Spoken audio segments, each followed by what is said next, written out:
Welcome, ladies and gents, to another BTNeanderthal build guide for Project Diablo 2 Season 2. Today we have something special, the Amazon with Multishot, and we've been having a lot of fun with this. So there's a lot of different variations out there, and the two main ones are, generally speaking, Bariza and Windforce. We're actually going to be covering in our build guide the Windforce version, but at the end of the video we will talk a little bit about the Bariza and pros and cons of what I think is with the Bariza. Turns out they both wreck face, they both kick ass. What I prefer is actually the Windforce gameplay. So, with that being said, let's get into it. So, we have Unorganized Charms, Kappa. We have a 4-socket Windforce here, 500 ED with attack rating Slam. So it's Puzzle Box 4-sock. I was using Giant Skull. There's plenty of options on this build, really. You can even use a crafted bow, like I said, Bariza. There's a lot of options here, man. The main thing you really want to focus on is just damage. Flat damage, and then enhanced damage. Like, that's really what you want here. I'm using a Valkwing. I'm trying to get the fastest IES breakpoint, which is at 97 or 95 with my Mercenaries level 13 Fanaticism. So we have Windforce, Valkwing, Cat's Eye, and some great arrows there. Fortitude. We have actually pretty good War Traps here. 51 War Traps. They were like 37 before, now they're 51.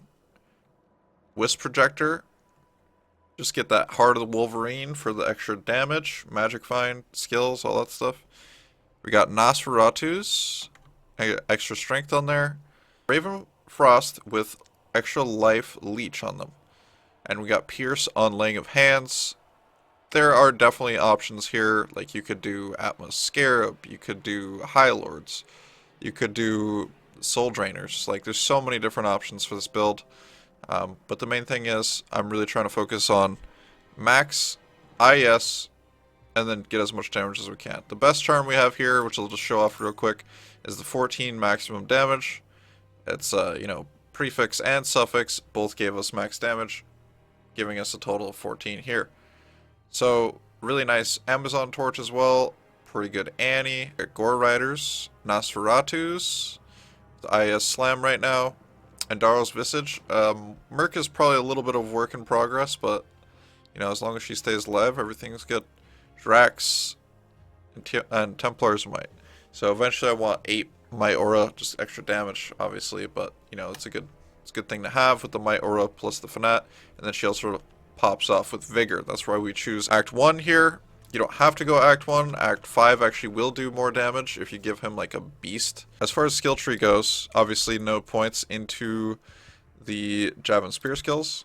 But the passive, we want 100% chance to pierce. That is like extremely important for this. When I buff with battle orders and battle command, I have 100% chance to pierce. As you see, it has 99. They have 100 MF, so it's pretty good for a Boson. We max out Critical Strike. We have 1 point in each one of these. Valkyrie's good distraction. Decoy's a good distraction, taking some heat off of yourself.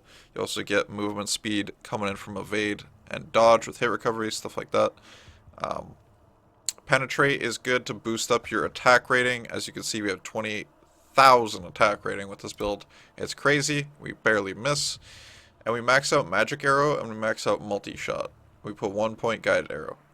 We use Magic Arrow for various circumstances, but I usually just use Guided Arrow, and then the Magic Arrow just gives extra magic damage, as you can see on the very bottom line. Extra magic damage for Guided Arrow when you put those points in. Now, what I recommend, you could do whatever. This can be a softcore, hardcore, doesn't matter build. Pretty much like most builds can do that.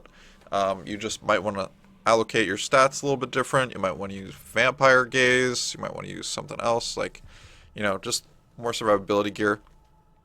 On this build, we're just using enough strength to wear our gear, and then everything else is shift dexterity. Dexterity is just ED. 1 dex equals 1 ED for ranged builds. So very helpful, very strong, especially when we have all these charms here and stuff like that. You don't actually need poison charms, but I'm just a memer, so I got it there. But yeah, this is the build. It is a lot of fun, and one thing that's really cool about Wind Force versus Bariza is like, well, you shoot super fast. I think the arrows look good. You can like bob and weave a lot easier with Wind Force as opposed to Bariza. And you know, you're just a lot faster. So, but anytime you are standing still, the Bariza is actually doing more damage. So I like the Wind Force 1 because, you know, screw macro bio boy, and 2 because, you know, I just enjoy the gameplay more. But mainly just because macro. Anyways, thank you all for watching. This is a blaster build. Definitely recommend it if you get the chance. Bariza is a decent budget option in comparison before you get like crazy slams, crazy sockets. Like, it is easier to find a Bariza, but you know, choose what you think. And also, thank you guys for watching. You guys are beasts. We just tried out the Bariza's on. This is Macro Bio Boy's gear. Big shout out to Macro Bio Boy. He let me try it out, with the exception of my awesome 14 max damage charm. We just got, you know, maximum damage here. We got, you know, Nosferatus. We got Volcathos, Ravenfrost, Wartravs, Soul Drainers with Deadly Strike -10, 6 Socket Bariza, Valkwing. It's like ED. Then we have an ED Slam on Atmas, giving amp damage, which is kind of cool. Then CTA and Lidless. Right now we're just running East Mercenary, Fortitude, Andes, Gores, or not Gores, Goblin Toe, Dungos, and Lava Gout. Kind of the same exact spec as I use on my Wind Force build, which is Magic Arrow, Multishot max, 1 point guided, maxed out Penetrate, Critical Strike, and Evade. Well, Dump Evade for the movement speed bonus. But, yeah, overall, enough points in a Strength, and then Dump Dexterity. So, I will say, the Bariza hits like a freaking truck. Also, has 100% Pierce, so which means you don't even need to put points in the Pierce. I only did this for the Penetrate, which is really good for, you know, against targets with more AR, or more defense. We actually hit up to 16k multi-shot when we're out of town. We got Fortitude. But yeah, we have 20% Pierce, just chilling. We don't even use the CTA that much for Battlecry.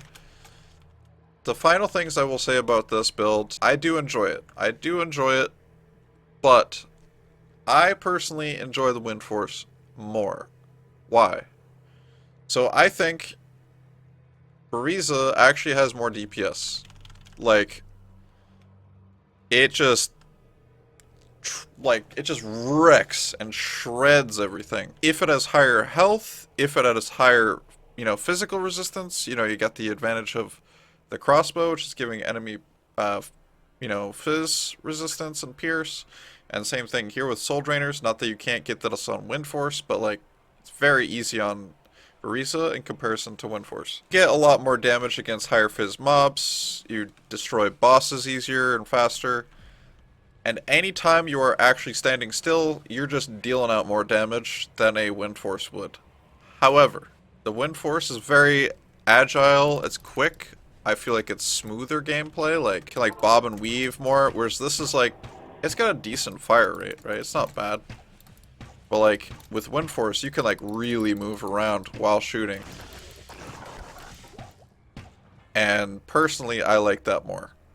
So, if you were going to start off with Multishot, maybe next season if it doesn't get adjusted, like, definitely Bariza is super solid. And if you like the Wind Force play, like, then you can change into it later. But yeah, dude, Bariza's great. It's actually fantastic. Does big freaking damage. But, you know, I do prefer Wind Force more.